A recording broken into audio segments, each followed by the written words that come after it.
BRS నుండి 10 మంది ఎమ్మెల్యేలు మాత్రమే కాదు చాలా మంది నేతలు కాంగ్రెస్ లోకి జంప్ చేశారు. అయితే అక్కడ కొత్త పాత నేతల మధ్య గొడవల కారణంగానో లేదంటే తమకు ప్రాధాన్యత ఇవ్వడం లేదనో తెలియదు గాని చాలా మంది కాంగ్రెస్ కి గుడ్ బై చెప్పేసి మళ్ళీ సొంత గూటికి చేరుతున్నారు. అయితే ఆ నియోజకవర్గంలో సీనియర్ లీడర్ కాంగ్రెస్ లోకి వెళ్లినా అక్కడ ఇమడలేకపోయారు.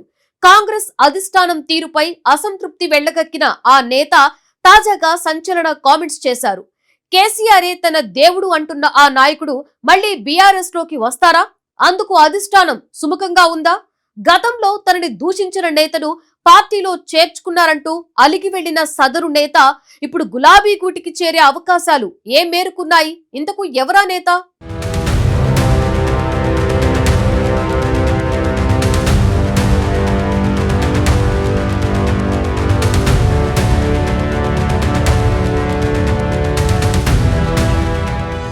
కాంగ్రెస్ పార్టీలో అసలేం జరుగుతోంది? ఎందుకు ఆ పార్టీలో చేరిన బీఆర్ఎస్ నేతలు మళ్లీ సొంత గూటికి చేరుతున్నారు? ఇప్పుడు తెలంగాణ రాజకీయాల్లో చర్చనీయాంశంగా మారిన ప్రశ్నలు ఇవే. అయితే కొత్త పాత నేతల మధ్య వైరం కారణంగానే బీఆర్ఎస్ నుంచి వచ్చిన వారు మళ్లీ వెనక్కి వెళ్లిపోతున్నారన్న టాక్ వినిపిస్తోంది. తాజాగా సిర్పూర్ కాగజ్ నగర్ మాజీ ఎమ్మెల్యే కోనేరు కోనప్ప యూటర్న్ తీసుకున్నారు. మళ్లీ బీఆర్ఎస్ లోకి వెళ్తాను కానీ కాంగ్రెస్ పార్టీలోకి మాత్రం వెళ్లనని చెప్పారు. కేసీఆర్ నా దేవుడు, ఆయనకు పాదాభివందనాలని కాంగ్రెస్ పార్టీలో చేరిన రోజే చెప్పానని తెలిపారు. తనను వ్యక్తిగతంగా దూషించిన వ్యక్తిని పార్టీలో తీసుకునేటప్పుడు చెప్పలేదనే బీఆర్ఎస్ నుంచి బయటకు వచ్చానని అన్నారు. రాజకీయంగా బీఆర్ఎస్, కేసీఆర్ కుటుంబంతో తనకు ఎలాంటి విభేదాలు లేవన్నారు. బీఆర్ఎస్ తనకు ఎలాంటి అన్యాయం చేయలేదని అన్నారు. రాజకీయ పరిస్థితులను బట్టి నిర్ణయం తీసుకుంటానన్న కోనేరు కోనప్ప తెలంగాణను అభివృద్ధి చేసింది కేసీఆర్ మాత్రమే అంటూ సంచలన కామెంట్స్ చేశారు.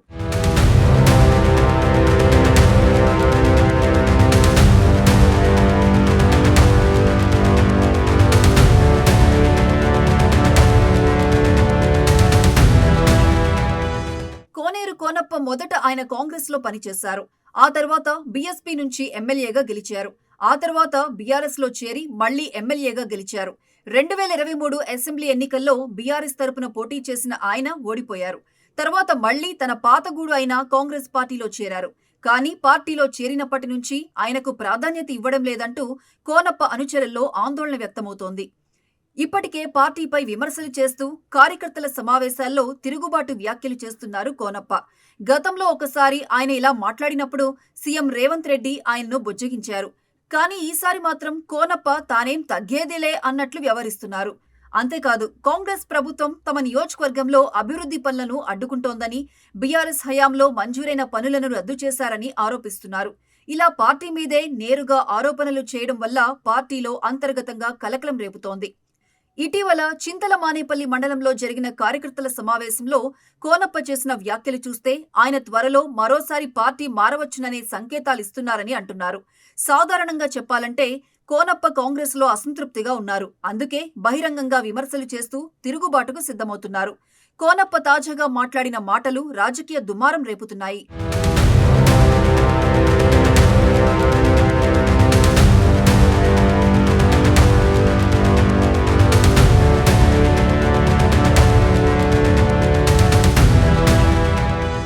గతంలోనూ కాంగ్రెస్ పార్టీకి చెందిన ఎమ్మెల్సీ దండే విఠల్పై తీవ్ర వ్యాఖ్యలు చేశారు కోనప్ప. ఆ తర్వాత పట్టభద్రుల ఎమ్మెల్సీ ఎన్నికల్లో బీఎస్పీ అభ్యర్థిగా బహిరంగంగా మద్దతు ఇచ్చారు. అప్పటి నుంచే ఆయన కాంగ్రెస్ కి దూరమయ్యారని అంటున్నారు. 9 నెలలుగా ఆయన పార్టీలో ఉన్నప్పటికీ కార్యకలాపాల్లో పాల్గొనడం లేదు. ఆయనకు ఎలాంటి పిలుపులు రావడం లేదు. పార్టీ కార్యక్రమాల్లో చిన్నచూపు చూస్తున్నారన్న అభిప్రాయం ఉంది. తాజాగా నిర్వహించిన మీటింగ్లో కోనప్ప పార్టీపై తీవ్ర విమర్శలు చేశారు.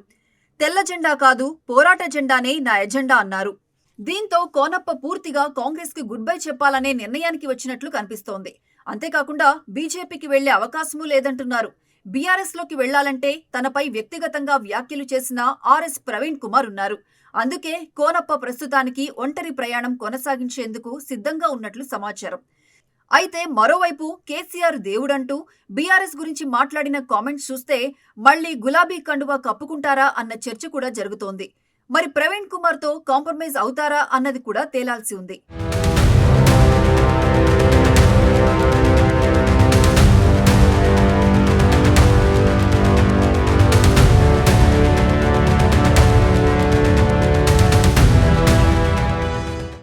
సిర్పూర్లో మాత్రమే కాదు, ఎక్కడైతే బయట పార్టీల నుంచి లీడర్స్ వచ్చి చేరారో అక్కడ కాంగ్రెస్ కు తలనొప్పిగా మారింది. కొత్త పాత లీడర్ల మధ్య పంచాయతీ ముగియడం లేదు. రోజుకో సెగ్మెంట్లో నేతల మధ్య వైరం పార్టీలో రచ్చగా మారుతోంది. అయితే తనకు సరైన గుర్తింపు దక్కడం లేదని, గ్రూప్ తగాదాలతో ఇబ్బందులు తప్పడం లేదంటూ 2025 ఫిబ్రవరిలో కాంగ్రెస్ పార్టీకి రాజీనామా చేశారు కోనప్ప.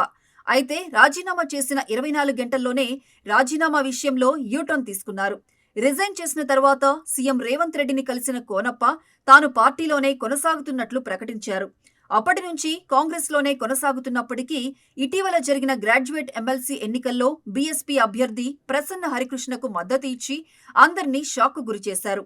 అయినప్పటికీ కాంగ్రెస్ నేతగానే కొనసాగుతున్న ఆయన తాజాగా చేసిన వ్యాఖ్యలు తెలంగాణ కాంగ్రెస్లో చర్చనీయాంశంగా మారాయి. మొత్తానికి కోనప్ప కాంగ్రెస్తో తెగదెంపులు చేసుకున్నట్టే కనిపిస్తోంది. ఇక ఆయన తదుపరి అడుగు ఏమిటన్నది, ఎవరితో కలిసి నడుస్తారన్నది రాజకీయ వర్గాల్లో ఆసక్తికరమైన ప్రశ్నగా మారింది.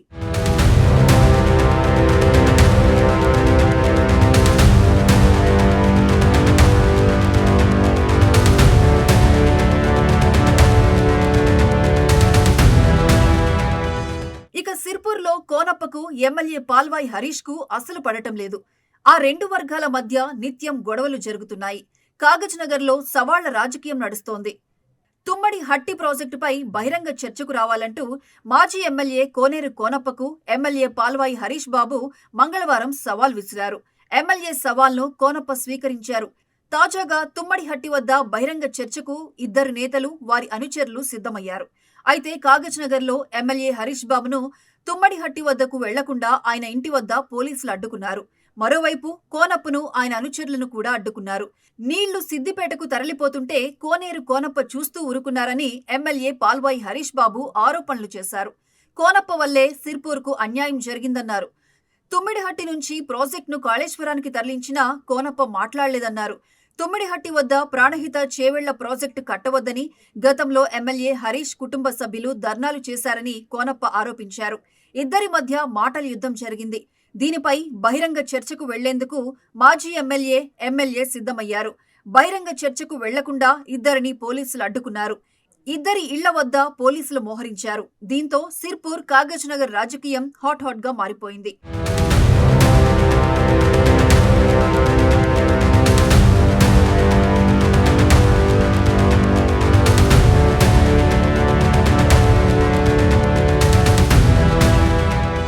ప్రస్తుతం ఎమ్మెల్యే హరీష్, కోనప్పల మధ్య మాటల తూటాలు పేలుతున్నాయి.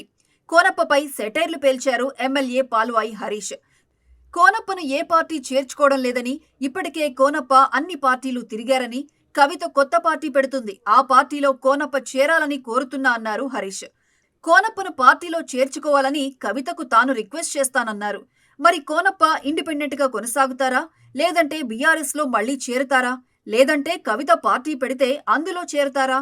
అసలు ఆయన రాజకీయ జీవితం ఏ మలుపు తిరగనుంది అన్న విషయాలను కాలమే తేల్చాలి.